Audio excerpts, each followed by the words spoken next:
one of the games I used to play in business, you're usually at a restaurant where there's other business parties, around 7 or business dinner, 7, 8 at night. And in my last job, a lot of that occurred in Washington, D.C. And you have to be totally unaware of your surroundings not to know who the top person is at every single table in a restaurant in Washington. I think I should have experimented and gone to McDonald's. I probably could have figured it out there. It's absurd. And the easiest way, of course, is just look at the discomfort level. Who has the lowest discomfort level? That's the boss.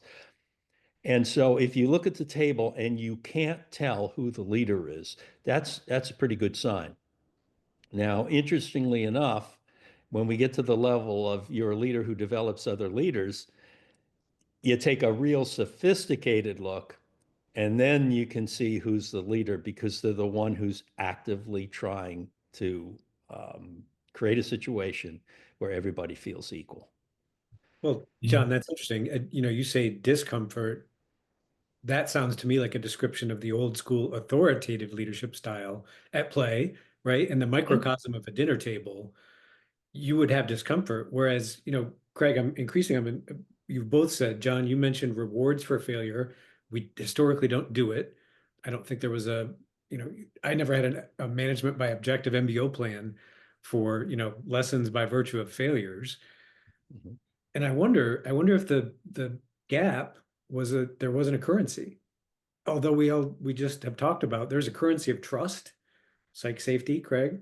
There's a currency of influence that I think is exchanged freely when you get out of that authoritative only. And again, there are places and times for authoritative leadership, but officer as teacher or leader as inspirer in chief or coach, I think the currency that gets exchanged is very different than what we're accustomed to.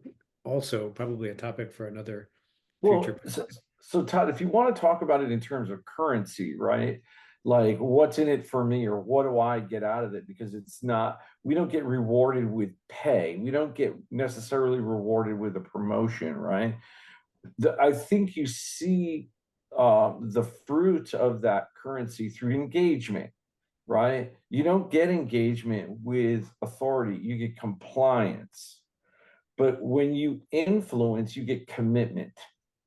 And then when you're tapping into what it is that helps people grow and develop, and they get that, even if it's non conscious, and they're engaged, which means that they're putting in effort above and beyond the 40 hours a week and what they get paid because they're bought in.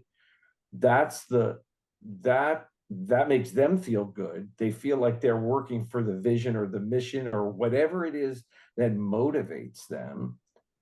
And you're creating an environment as a leader where that gets to show up because you model it.